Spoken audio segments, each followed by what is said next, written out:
Namaskar. In this short clip, we are going to study about frictional forces. So, before proceeding to our lecture, I have request for you to please subscribe this channel and also share this channel with your friends so that they can also study the classical mechanics, which is very important or basic of physics. If you want to know the physics in a deep, then you must have to strong your base in classical mechanics because classical mechanics can deal with all other parts of physics. Okay, so frictional force, there are two type of forces mainly, that is kinetic friction and second part is static friction. So we will study these parts by parts. First part is here, kinetic friction. Kinetic friction forces. So kinetic friction forces are written as Fk, as we can denote as frictional forces by Fk. K is for kinetic and F is for frictional force. So it, as we know that kinetic friction always acts when an object slides on a surface. If an object is sliding on any surface, then kinetic friction between that object and the surface exerts. Okay, so and its value is given as Fk. Fk is equal to mu k into n, where mu k is the coefficient of kinetic friction and n is the normal reaction between surface and the object, or you can say that n is the normal reaction due to surface on object. Okay, so Fk has this one magnitude.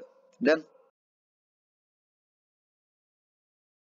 Okay, where mu k is equal to coefficient of kinetic friction and n is the normal reaction due to surface. Diagrammatically we can show it as, if this is the horizontal surface which have coefficient of friction as mu k and an object is placed on this surface and this is moving in this direction.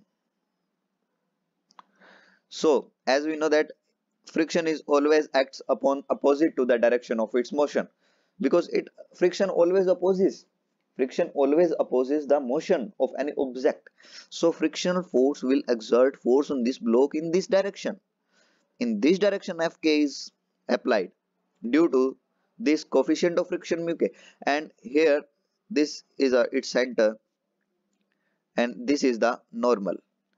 I have not passed the normal in from the center of this object due to the fact that in this case the normal will not pass through its center, because if the block is moving horizontally, then normal reaction is somewhat shifts in the direction of motion from center of mass due to the torque effect, which we will study in that after studying torque.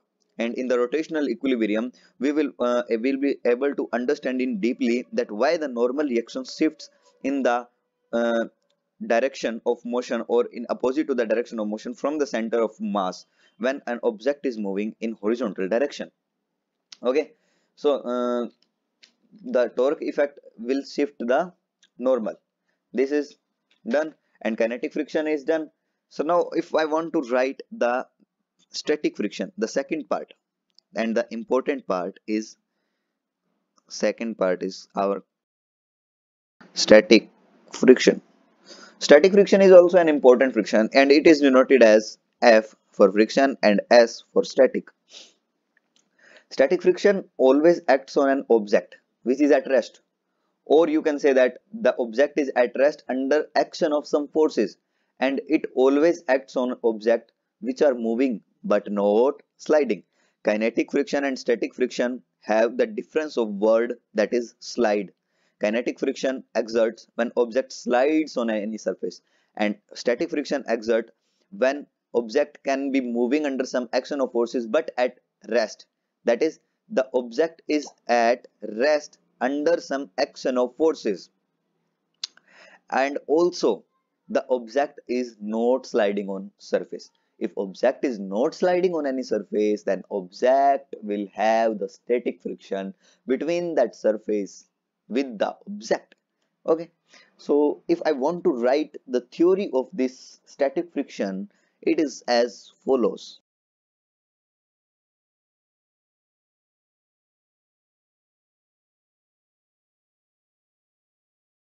Okay, so this is a theory that it acts on an object which is at rest under some action of forces, and also it acts on an object which are moving but not sliding.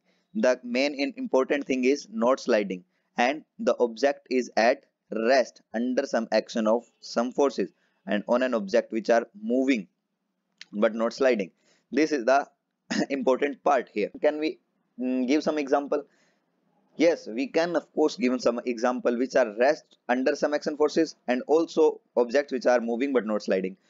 Moving but not sliding is the case in our daily life, that if we walk on any surface, if we are moving or a person is moving, if zone is moving, if anyone is moving on or walking on ground, then there is a static friction exerts between the feet of that person and the ground.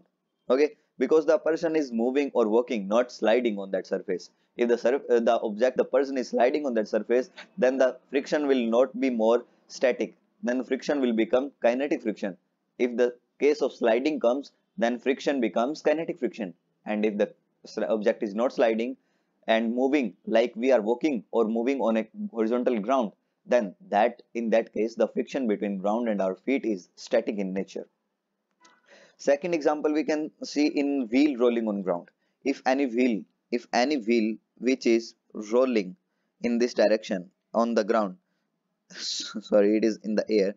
Our diagram is somewhat extraordinary. So if the object is rolling, or if any tire is rolling on the ground, then the point just comes on his this surface similar to this, like this. So every point the object will moving in this direction will roll, not slide. If the object is sliding, then friction will be kinetic. The rolling motion have static friction on the ground. Okay, so this is second example. And also in detail, if we want to static friction, if we want to know the value, then static friction is adjustable in both magnitude as well as direction, and value of static friction is calculated using equation of motion for moving objects and using concept of equilibrium for objects at permanently rest. Okay, so I'm writing the concept or the theory that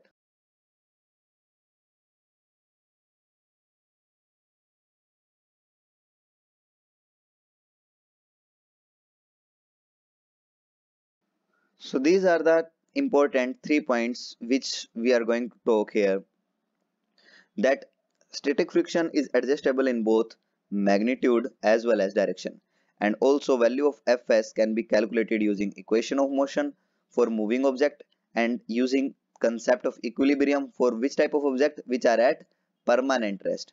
If object is not at permanent rest, then we cannot use the concept of equilibrium. In the equilibrium condition, the net force on that object becomes zero. That is, if upward force will be is equal to downward force, rightward force is equal to the leftward force. Okay, that is the equilibrium condition in the case of permanent rest. We have studied about the rest. Okay, and also if equation of motion is the Newton's law of equation of motion, that is F is equal to mass into acceleration, that is F net is equal to mass into acceleration, the more concept will be cleared in the examples. If we will study the example of frictional, in which we will find out the value of frictional forces, then it will be more clear that how equation of motion can be used and how the concept of permanent rest can be used. Okay, so if I want to write its value, as we have written that Fs is adjustable in magnitude as well as direction, that is magnitude will change as kinetic friction value has fixed, that is mu k into n. But in the case of static friction, the value can be changed and can be find out. But if I want to know the limiting condition, that if frictional static friction, we have static friction as an upper limit which is given as mu s into n. I am writing as, so this is the upper limit of this static friction, in which mu fs is given as mu s into n. Mu s is the static coefficient of static friction and s is the normal reaction between the object. And if as we know that if we want to write the equation, study the example Then let us assume a block, and there is another block here. There are two blocks, and the down this block is placed on this ground. Okay, so if I exert force in this direction, and this is the smooth, and as we know that if we apply force on the lower block in this horizontal direction, then lower block and upper block both will move. The force is not much greater that the upper block changes its position from the lower block. So F is small enough. Okay, so the object will move in this direction, and this will also move from original position to this position. Okay, if object force is exerting on this lower block. So here if force is exerting on the lower block, but the block which is upside on this lower block is also moving in the horizontal direction. What is the fact behind this? This is the fact behind this, that there is a friction between these two surfaces. If there is a friction between those two surfaces, then only the upper block and lower block will move together in the horizontal direction under the action of force which is applied on this lower block. So if static friction will also exert, and the direction of static friction will be in this direction. Okay, so static friction, here the object is moving under some action of force but also is at rest. This is the example, okay, which I wanted to tell you.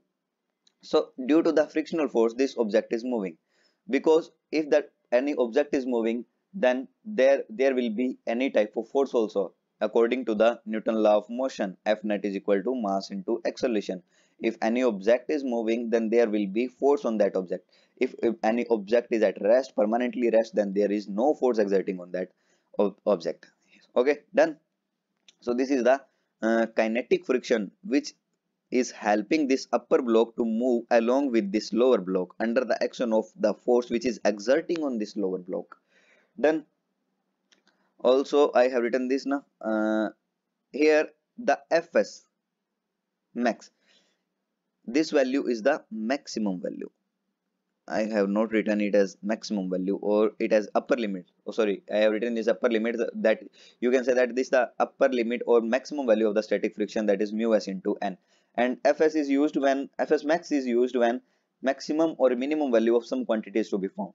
If we have to find out some maximum or minimum value of any type of force, any acceleration, any type of velocity, then in that case we have to use the this upper limit of static friction. When we use the Fs max, then we assume, by default we assume that object is not sliding, it is about to slide. This is the limiting condition.